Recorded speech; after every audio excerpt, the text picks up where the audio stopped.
this society that is known as very much individualistic. What does it mean? It means we don't know our neighbors, generally speaking. We do not know our neighbors intimately. We do not know many people in our area. We are about ourselves. We're very individualistic, and we should think that most people would be happy to be alone, wouldn't it? In this kind of individualistic society, we would think people would be happy when they're alone or by themselves.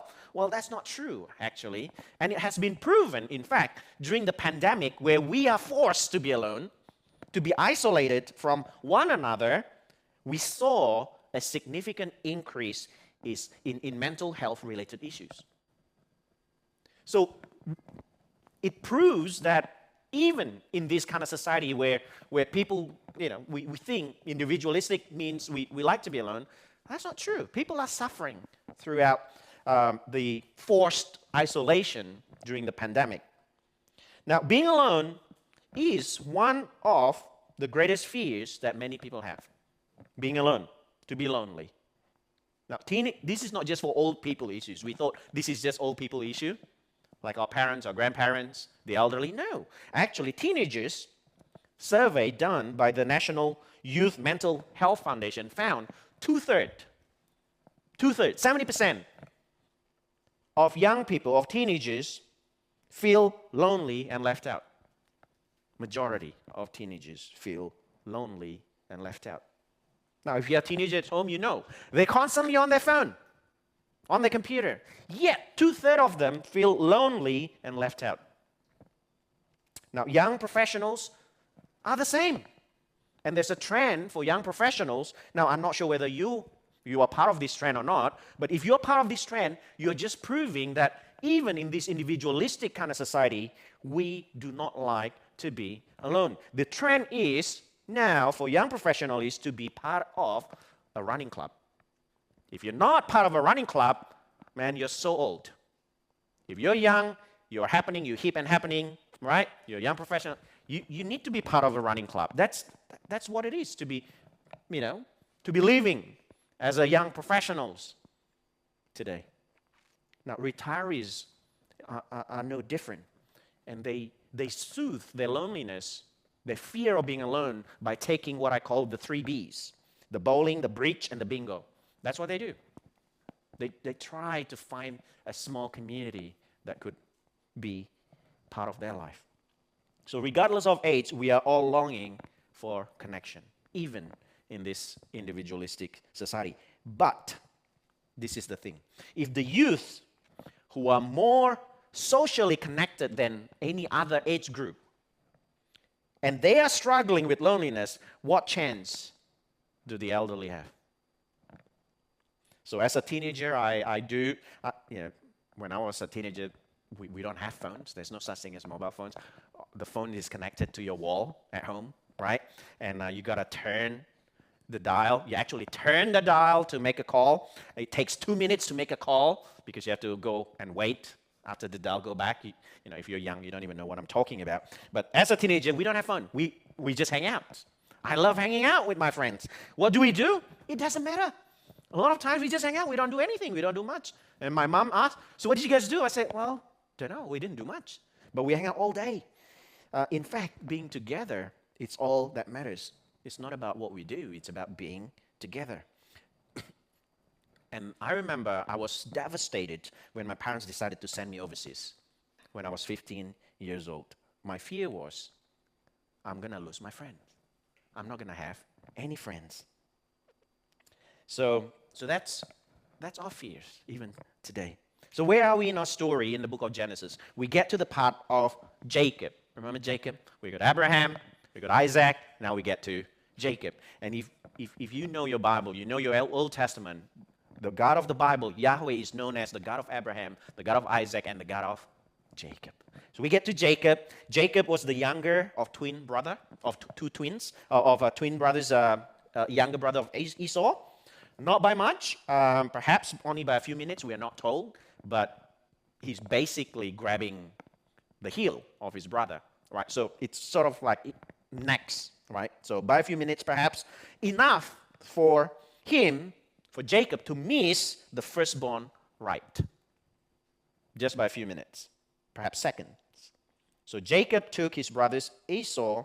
Because of that, we learn that he took his brother's Esau birthrights as a firstborn and deceived their father for his elder brother Esau's blessings. Now Esau is mad and sought to kill Jacob. That's where we're at. Now, this is where our passage this morning began, in verse 10, Genesis 28. Jacob left Beersheba and went toward Haran. So all this journey, it's about God making a promise and building a nation and giving them a land. Now they're finally in the promised land. Now Jacob have to leave from home, from land of Canaan, the promised land, back to Haran, where Abraham was first called. So that's where we are at, and he must be feeling rather lonely. Now we learn as well how Jacob is his mom's favorite. He's like a mommy's boy.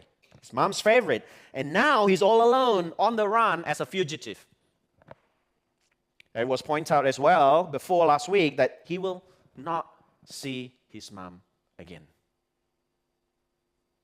A mommy's boy. Grew up all his life being loved and cared for, cooked for, clothes ironed and folded for. Now he's all alone. And he couldn't, of course, FaceTime or Discord his mom. Right? He could just, that's okay, I'm going away, I'm going to FaceTime my mom every night. That's no such thing. He will never see his mother again. So this passage, I want to say, it teaches a lot of things, but I want to focus on one thing. I think this passage teaches us about one of the deepest longings of every human being, and that is friendship. So we're going to look at three things under three headings. The problem of ambition, in this case, the ambition of Jacob, and the promise of friendship, and finally, the presence of God. Okay? So the problem of ambition, the promise of friendship, and the presence of God. The problem of ambition, number one. So what happened to Jacob was because or caused by his personal ambition to be great. He didn't like to come second after his older brother Esau. So now, because this is the thing, he understood the promise that God gave his grandfather and his father, Abraham and Isaac, right? The three things that God promised was they were the promise of land, right? The promised land. And the second one is the promise of a great nation, descendants, and finally a blessing to many nations, wealth. Three things. And he didn't want to miss out on this. But he's the second son. In those culture, it's the elders who are going to get everything. So he was ambitious to a fault. And why is that? Well, because no matter what he did, he will always come second. No matter how good he is, he will always come before and behind Esau. It was made worse, of course, for Jacob since Isaac favors Esau. His father has a favorite. So, Jacob made it his life's mission to come ahead of his brother. Even though he's second, and there's nothing he could do about it, he made his mission to come ahead of his brother. He's determined to get what he wants. Even it means grabbing all these promises himself, employing unethical and questionable methods. He lied, he deceived, and he went after Esau's birthright. He went after Esau's blessings. Ambitious man. So many people believe that if you want to be great, if you do not want to be mediocre in life, you must be willing to do what Jacob's do. Not only you must be willing to go alone, but you must employ all this unethical way to get ahead. Now, this caused Jacob to be isolated. Even his mom, mom's favorite, but his mom couldn't do anything. Mom said, your brother is now seeking to kill you. You must leave. He's now isolated. That's where we started, right? He left Beersheba and going towards Haran. Now, I must say, isolation or being lonely or alone, loneliness, is not just about not having the crowd around you. You could have many people around you. You could be surrounded by a crowd around you. You could still be lonely. Now, one author by the name of Johann Hari, he's the author of Lost Connections, the book called Lost Connections, and I quote from the book. He says this: loneliness isn't the physical absence of other people. It's the sense that you're not sharing anything that matters with anyone else. If you have lots of people around you, perhaps even a husband or wife or a family or a busy workplace, but you don't share anything that matters with them, then you'll still be lonely. You can have so many people around you, but if it's all about you, you're going to still be lonely. It's about sharing life with people. And Jacob found himself now, he had no one to share anything with. He could have all the blessings, but it means nothing if he couldn't share it. Now, a brother, especially a twin, Jacob must share a special bond with Esau, but now even that, the relationship, that bond has been severed. Let's look at the next couple of verses. So Jacob left Beersheba and went toward Haran, and he came to a certain place and stayed there that night. Because the sun had set, taking one of the stones of the place, he put it under his head and lay down in that place to sleep. What do you notice here? He's in open field. It's not in a hotel, sleeping under the sky, stars. And it also says he came to a certain place. He stayed there that night, taking one of the stones off the place, put it under his head and lay down in that place to sleep. Where is that place? He didn't even know where he is. Have you been so isolated and alone and lonely that you do not know where you are? That's where Jacob is. The narrator just basically, he came to a certain place. And on that place and there, now you have to be so desperate also to sleep using a stone as a pillow, as in Jacob's situation here. It must be hard to sleep for him, but he was so tired from that journey, running away from his murderous brother, that he slept so deeply. Now, have you been in that place of isolation in life? All alone? Or perhaps you are there right now. I don't know if you're listening this morning. Like Jacob, it may be because of your own doing. You pushed people away. Or perhaps it wasn't of your own doing. If there is hope for a cheat, a liar, a deceiver like Jacob, and I believe there's hope for you as well. Now, the promise of friendship. What we all need in life is a friend. That's what we need in life. We all need friends in this life. From the beginning of Genesis, the book of Genesis, in the Garden of Eden, the first man, Adam, God said it's not good for man to be alone. We are not designed to be alone. We are created by God to be social beings. We need one another.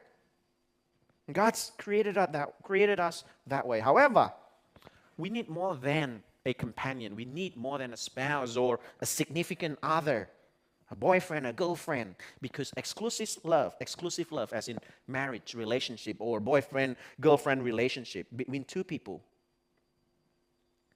if it is not leading, for example, if young people, if your relationship, exclusive relationship, does not lead to marriage, which God has planned for any two men and women, that leads to marriage, that's God's plan for us. If that doesn't lead to there, it will further isolate you.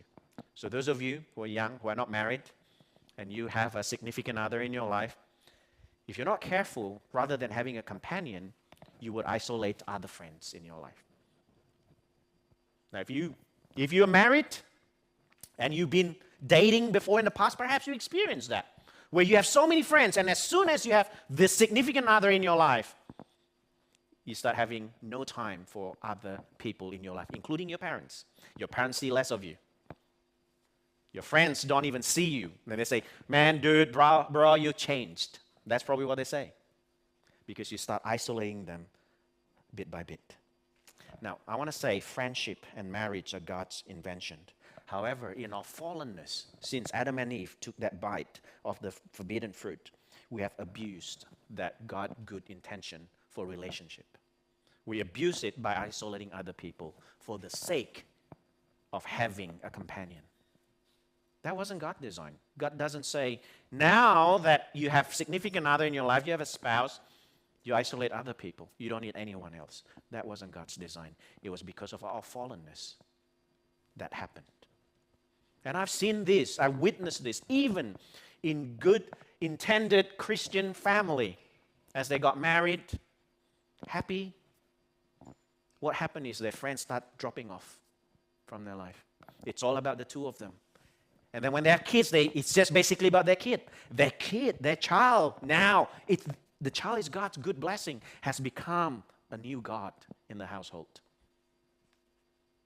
Their lives centered and rotate and orbit around the child. And then when the child grew up to be a spoiled child, they're going to blame no one but themselves. Because the child grew up knowing, man, I'm the center. If I cry, my parents drop everything for me. If I need anything, my parents do everything they can to get that for me. I don't have to wait long. So if you're parents, my advice is this, especially if you can afford it, if you have disposable income, I want to ask you this. Is there anything that your child wants that you hold off not getting it for them? Just to tell them you're not the center. And you teach them, pray to God. Maybe we will get it for you. Maybe God will gift this to you. I learned the hard way, as most parents are with their first child. Do not make the mistake. They're all good things. Spouse, children, they're good things. But we, because of our fallenness, we abuse it. And we isolate other people. We make good things from God become God thing. We make a good blessing of God become ultimate. So the promise of friendship is God-given thing. So for human beings to flourish, to live as God intended us to live, we need each other in our life. Okay? So when we live in such a way, then our marriage or relationship or children will not isolate us from others, but instead it's an opportunity to serve other people in our life. Now we can reach, when you have children, there's a group, there's young parents with young family. Now you have opportunity to reach and bless those people on the same life stage as you. With young children, because you now can empathize with them. How hard it is to have a young child at home. So there's always opportunity, not rather than getting what you want, but what can you do now that you couldn't do before for the sake of Christ, for the sake of the kingdom. Now, true friends make you a better person for two reasons. This including your spouse. True friend, including your spouse, including your significant other and your best friend, make you a better person for two reasons. The first thing is this, is they rebuke you. True friends rebuke. So if you have a friend, you say, this is my good friend, but your friend never rebuke you, always agree with you, let me tell you, they're not good friend. They are not your true friend. They're acquaintance. You love being around them because they never correct you. They always agree with you. They always go wherever you want to go. They always eat whatever you want to eat. They're not your true friends. Because true friends rebuke you, not just agreeing with you. That's the first thing. Okay? The first test whether you have a true friend in your life or not. They rebuke you. The second thing of a sign of a true friend is they reinforce you. So what it means is they're not just correcting you all the time, but they support you. They reinforce you. So do you have such a friend in your life? It's your spouse, not only, because either one of these, if you only have one but not the other, it's not healthy. If you have a spouse who always agree with you, adore you, never disagree with you, never tell you that things got to change in your life, then you'll be spoiled. You don't grow. You will not grow. But the opposite is true. If you have a spouse that's always correcting you and correcting you, never, always rebuke, never reinforce, then you become a bitter person. You're angry all the time. There's no joy in your life. So, true friends make you a better person. Everyone needs true friends in their life. So, what do you say then? You say, well, let's have lots and lots of friends, right? Well, having lots of friends is good, for sure. But if you have lived long enough, you will notice this. Friends don't always go where you go. Physically and emotionally. Physically, when my parents sent me to overseas when I was 15, my good friends didn't follow me. He said, oh man, I love you. You go there, we'll follow you. They don't go. It's physically, they just can't possibly all go with me. And that's physically, but I want to address the second things as well. When you made a mistake in your life, big mistake, you stuff up your life, big time, most of your friends will fall away like flies when they met with Mortein spray. When everything is good, they're all friends. Try to stuff up your life. Well, you don't have to try. We all stuff up our life one way or another, one time or another in our life. When that happens, true friends stick around, but most of your friends will fall away. So it's not about quantity. It's about the quality of friends. Friends are nice, but their love and their presence will always, always be conditional. There's a limit. There's always a limit. Some, the limit is quite small. Others is quite big. The tolerance is quite large. But they always be conditioned in your friends. We don't need many friends. We just need a few true friends in life. Now, some of you, someone that I might say, basically, a true friend is someone who lets you in and never lets you down. That's his definition of a true friend. Someone who always lets you in and never lets you down. Do you have such a friend? If you're honest with yourself, that's really hard. I'm not asking you just, do you have such a friend? Are you such a friend to anyone who always let someone in and never let them down? Do you have such a friend? Or are you such a friend to anyone? Someone you can call at 2 a.m. Now, for teenagers, 2 a.m. is easy for them. Maybe someone who call you at 6 a.m., probably harder, right? Because they go to bed like 3 a.m. and wake up like, midday, right? So someone who calls you any time of the day. Do you have such a friend? Do you long for such a friend? A 2 a.m. friend. This is where all our earthly friends will fall away. There's always a condition. Someone who lets you in, always let you in and never let you down. And this leads us to our final point, the presence of God, the true friend. Now, sleeping under the stars, a stone as a pillow, all alone, a true friend would have been nice for Jacob or a mom. Now, in the digital age, we are always connected. We are always connected, even at this present moment. Some of you perhaps, now we're a small church, it's harder to sneak in and using your phone. But in a bigger church, you would have sneak in and probably in the 20 minutes that I spoke, you probably already chatted with friends. Now, I'm not trying to guilt you, into it, but if you're guilty, that's good. But in this age, we are always connected. We are always connected with people. When you chat with someone, you can sometimes get the wrong message, right? There's a misunderstanding when you chat with someone. It happens to me many times. And people think I said it angrily or whatever, but there's no intention.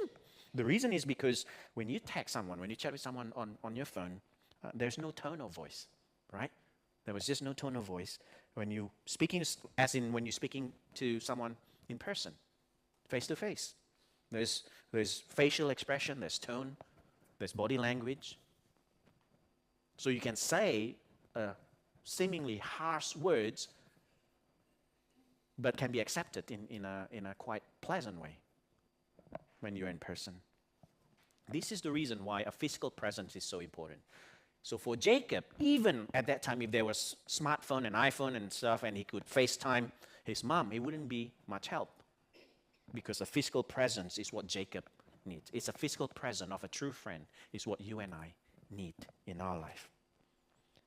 And that is exactly what Jacob got. If you read the passage, when he was all alone, isolated because of what he's done, his own doing, God met with him where he is. So let's read from verse 12 to 14. And he dreamed. This is why, I can tell he's tired. And behold, there was a ladder set up on the earth. This is his dream. And the top of it reached to heaven. And behold, the angels of the Lord, the angels of God, were ascending and descending on it. And behold, the Lord stood above it and said, I am the Lord, the God of Abraham, your father, and the God of Isaac, so grandfather and father. And the land on which you lie, I will give to you and to your offspring. That's a promised land. He's still in the promised land, right? He's heading towards Haran. Your offspring shall be like the dust of the earth, numerous descendants. You shall spread abroad to the west and to the east and to the north and to the south. And in you and your offspring shall all the families of the earth shall be blessed. Wealth and blessings. So a true friend, in this case, what God showed Jacob is his own presence. God appeared to Jacob, was there, being with Jacob. So the presence of true friends speaks of two things: availability and vulnerability. So this is another test of friends who not just rebuke and reinforce, but are you a friend to someone, or do you have a true friend who's available to you and vulnerable with you? So there's friends whom you think is a true friend, but you do not know much about that person. In other words, that person is never vulnerable to you. He's helpful. He's there when you call him and need him or need her, but you don't know much about the person's life. Available, but not vulnerable. Or the other way is same, it's true. It's vulnerable, but never available. True friends, always available, always let you in, never let you down, and also vulnerable to you. Now, you cannot have a true friend who are unavailable, of course, and you cannot have a true friend who never share his or her deepest longing and struggles with you. And we don't do this to many people. In fact, for some of us, we may not have anyone that we are like this to, especially being vulnerable, because there's limits to friendship, right? There's condition to friendship. How about if I share too much? If they know me too much, if they know the real me, how about if they don't like me anymore? There's always that fear in us. If only he would know the real me, he wouldn't love me or like me anymore. That's our fear. That's why we are so guarded. We don't like to be vulnerable. Now, the passage here in Genesis 28 is mostly known, if you're a Christian, if you've grown up in churches, mostly known as the Jacob's ladder story.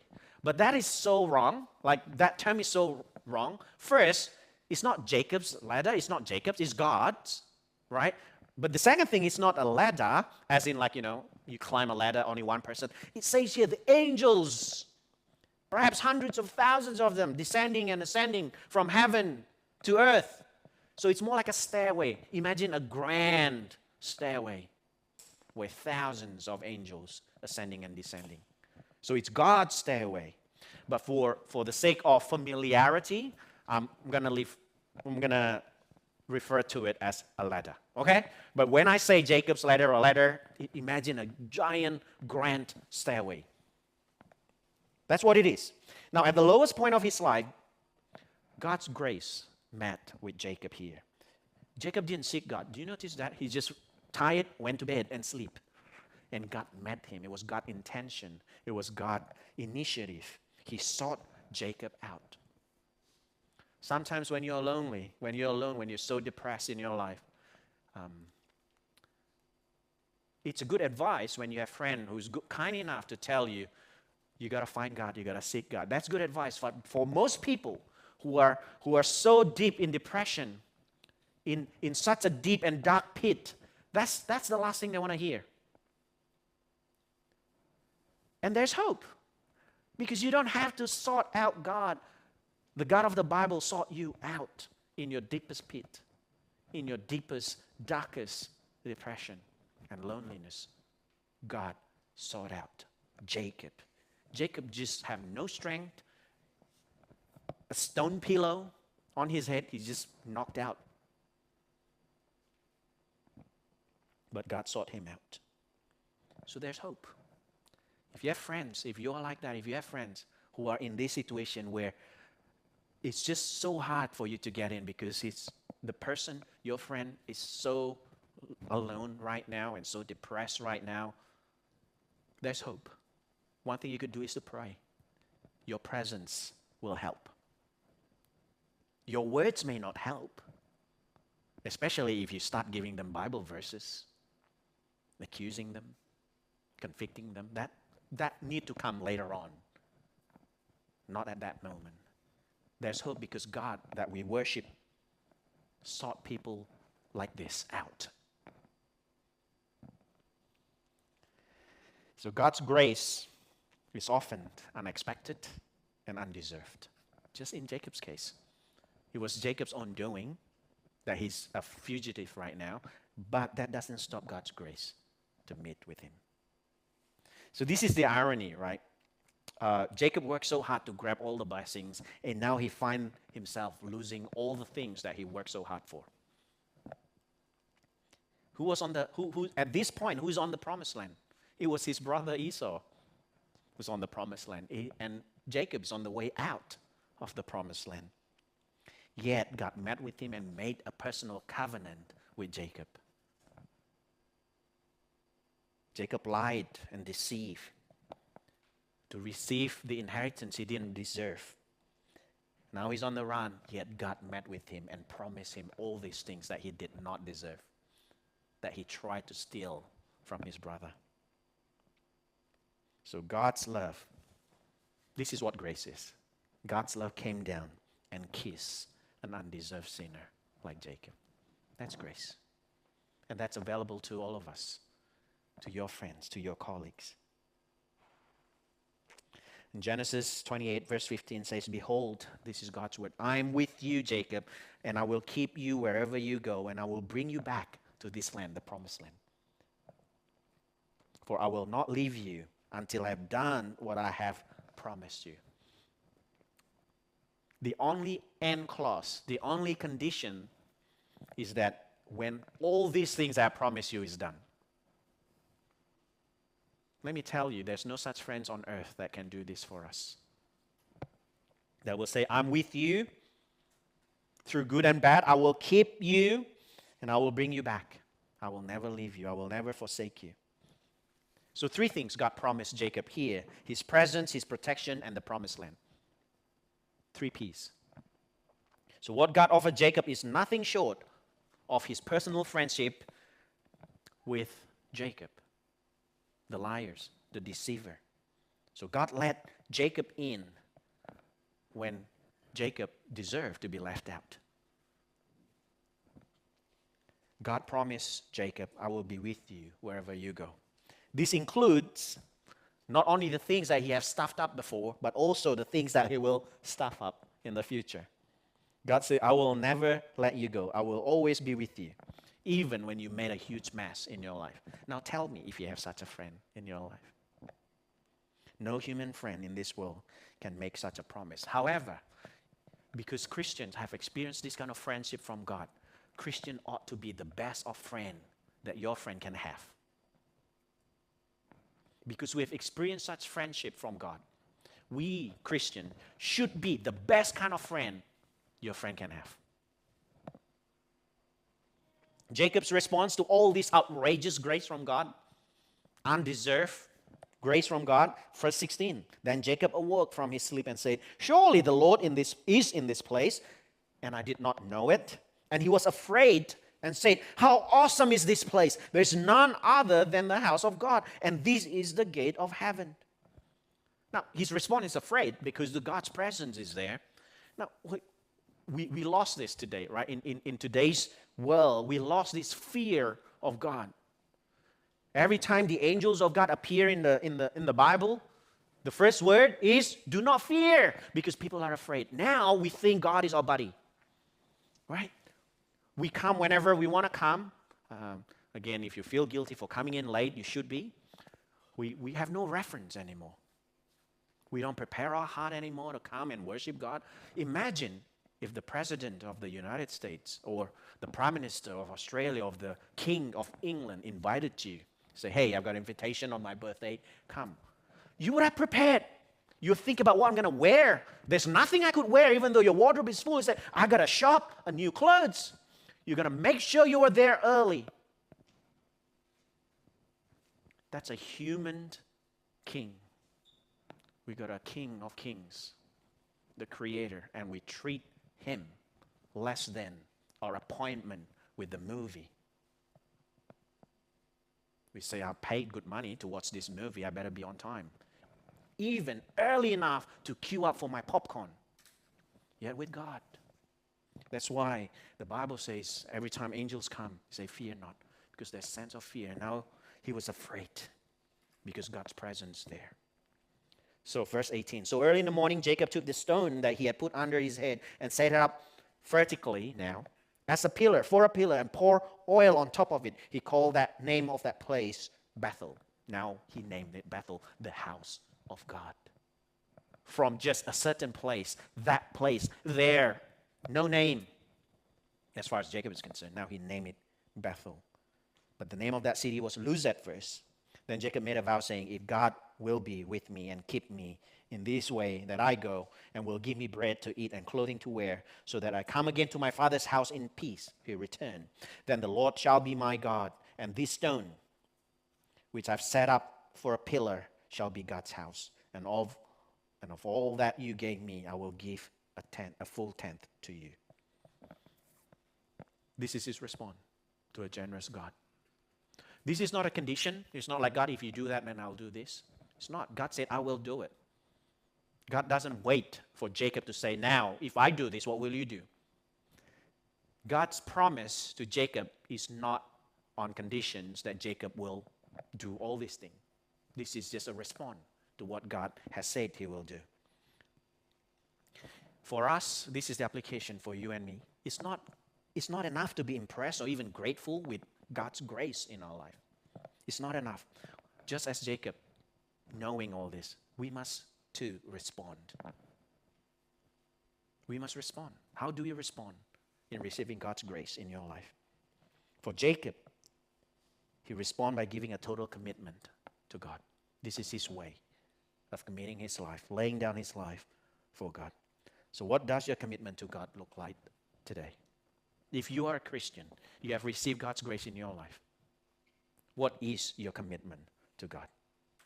Now, church, of course, if we gather here together, that's one way we show our commitment to God, being planted and grow in a local community. But church isn't a social club where you just attend and socialize. It's more than a place you socialize with like-minded people who worship God. Church is where Christians come and worship the King of Kings who loved them and died for them. This is a place of worship. Church is a place where we come and say, I give you my life. You don't have to say how important God is to you. You show it with your life. Now, we say a lot of things in our life. We promise so many things in our life to God. But do we show it? Do we respond in our action, in how we live our life to Him? That's the question. So Jacob's commitment is not a contract. Okay? Don't read it wrong. It's not a condition. If Jacob failed to do it, then God will not deliver. It's not that. God will deliver regardless. It's a mere commitment, a mere response to what God has promised him. So what is the difference? People say, that's minor details. It's semantic. What's the difference? Well, the difference is this. If Jacob's response is a mere token of appreciation, not a commitment, then often, if it's a token, it's often a minimum. Just like some of our giving, some of service to God. It's a minimum, it's convenient, we can tolerate it, it doesn't cost us too much, we'll do it. That's a token of appreciation, not a commitment. It doesn't hurt us to come to church for 2 hours on Sunday. It doesn't hurt us to give this much time. It doesn't hurt us to give this much of our finances. It doesn't bother us. That's a token of appreciation, a giving back to God for what He has done to us. Most Christians are happy to do that. token of appreciation to God who gave his life for us. But Jacob wants to go more. What he gives is not just a token of appreciation, but a commitment. The difference is this. A commitment is not just the bare minimum. A commitment requires sacrifice, gives the best, not the leftover, but the first. It gives out of complete trust of the one you're given to, not mistrust. Now, while a token of appreciation often ends in just the gift, what you give, a commitment to God always begins and ends with worship. So what you do, what you give, the time, the generosity, all those things, that's not the end. That's just the means. The end, the start and the end is always worship of God. So everything that you do is a worship to God. That is a commitment, not a token of appreciation. Now, if the story of Abraham, Jacob's grandfather, give us a picture of faith, Abraham's faith, right? And Jacob's story has to be a picture of grace. Because Jacob, he has no good qualities up until God met him. He's a liar, he's a deceiver. So Jacob's story gives us a picture of grace of God. Are you feeling lonely and isolated this morning? See, the God of Abraham and the God of Jacob, Isaac and Jacob now, is a God who meets us in the wilderness, just like he met Jacob in the wilderness, out in the open field, alone, isolated. That's the kind of God we worship, who meets people in the wilderness, in the deep valley, when no other human friends want to be friends with them. That's our God. God reached down to Jacob then in the wilderness, and he will too reach down to you today, because he is that kind of God. God is saying to you this morning, just as he said to Jacob, I will always be with you, and I will never let you walk alone. Never. So some of you have been let down by friends, and you have been burned for being available and vulnerable, perhaps. So now you keep a certain distance from people. You are so guarded because you've been hurt, you've been burned in the past. And I just want to say this, give it another go. Because we've experienced what true friend means if you're a Christian this morning. Perhaps like Jacob, you find you have tried finding security and significance on your own through people in your life around you, and they failed you and they let you down. And you just have no faith in people anymore. Just want to say, give it another go. Jacob called the place that God met him Bethel, the house of God. Today, God still comes and meet people who needs him, who are isolated, who are lonely, who are depressed, who are in darkest and deepest pit. Sinful people. So what is Jacob's ladder to you this morning? Well, the ladder, of course, is the mediator, right? That's the picture of the ladder, is the mediator between sinful creature, Jacob, and a holy God in heaven. That's what the ladder is. The bridge, the mediator. And this is, I'm going to read to you from John 1. This is an account of Jesus when he called the disciples. He explained this. The next day, Jesus decided to go to Galilee. He found Philip and said to him, "Follow me," one disciple. And now Philip was from Bethsaida, the city of Andrew and Peter. Philip found another person, Nathanael, and he said to him, "We have found him of whom Moses in the law and also the prophets wrote, Jesus of Nazareth, the son of Joseph." Nathanael said to him, "Can anything good come out of Nazareth?" Philip said to him, "Come and see." And Jesus saw Nathanael coming toward him and said to him, "Behold, an Israelite indeed, in whom there is no deceit." That deceit idea was Jacob, a deceiver. Nathanael said to him, "How do you know me?" Jesus answered him. Nathanael answered him, "Rabbi, you are the..." Jesus answered him, "Before Philip called you, when you were under the fig tree, I saw you." Nathanael answered, "Rabbi, you are the Son of God, you are the King of Israel." Jesus answered him, because I said to you, I saw you under the fig tree. Do you believe? You will see greater things than this. And he said to him, truly, truly, I say to you, you will see the heavens open and the angels of God ascending and descending on the Son of Man. That's the picture of that ladder that Jacob had. Nathanael believed simply because Jesus saw him. What is it talking about?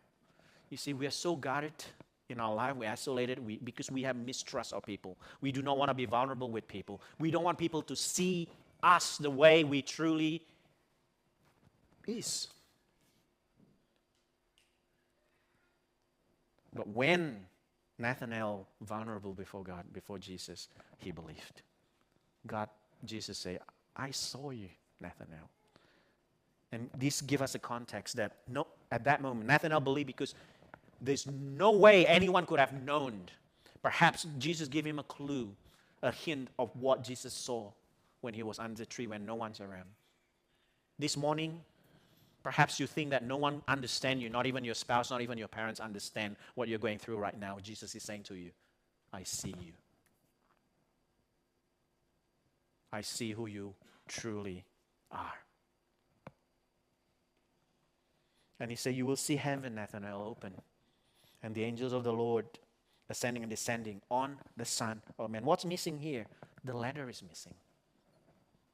The angel is no longer ascending and descending on the ladder, but ascending and descending on the Son of Man, on Jesus himself. Jesus is now saying, I am the ladder. I am the way to God. If you want to see God, you want to be with God, you have to come to me. And this is the way Jesus called the disciples to follow him. So just as in Jacob's dream, the angels of God is descending and ascending on Jesus. Jesus is our stairway. He's our ladder.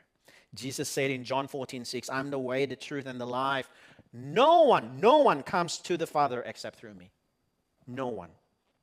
But Jesus is more than just a means to the Father, you see. He's not just a way, a ticket, a ladder, a train, an aeroplane to God. Because other religions say that they can show you the stairway, the steps to get to God. Christianity, on the other hand, is the only one whose God came down to meet sinners, to meet filthy creature. Jesus is the only true friend you will ever need in your life. But if you experience that true friend, then you can be the best of friend that the people around you can ever have. Jesus is the only one who will always let you in and never let you down. You can call him 2 a.m., he will answer. If you do it again the next day at 2 a.m., he will also answer you. And you do it again the next day at 2 a.m., he will answer you again. There's no such thing when Jesus say, dude, you've called me for the past 7 days. I've forgiven you, I've loved you, yet you're still calling me. He will never say that. Some of our friends will give up on us after the third try, but not Jesus. So how can I be so sure of this? Well, because of what he has done, you see. Because of what he's done on the cross, where he gave his life up for you and me. He didn't let you down then, he will not let you down now. So don't just take my word for it. The Bible says this in Romans 8:32. He who did not spare his own son, but gave himself up for us all, how will he not also with him graciously give us all things? What he's saying is this: if God given us the most precious thing in this world, why would he withhold anything less that we need? Everything else that you need in your life is so small compared to what he has given you in his own son, Jesus Christ. So for many people, God is just a mere imagination. For Jacob, God is a friend whom he met face to face. So Jesus, as he sent out the disciples in the world, I'm going to close with this verse. 2 verses actually. Jesus' words. He said, I'm with you always, from Matthew 28:20. As he sent out you and I, his disciples, into the world, he says, I'm with you always to the end of the age. Jesus also said in Matthew 11:28, come to me all who labor and heavy laden, and I will give you rest. He's the only one whom you live for that will not tire you out and worn you out. You may have a faithful, true friend in this life. That's great. But to what ends? Only Jesus who can be with you all the way in this age and the age to come. No one else in this life. Let us pray.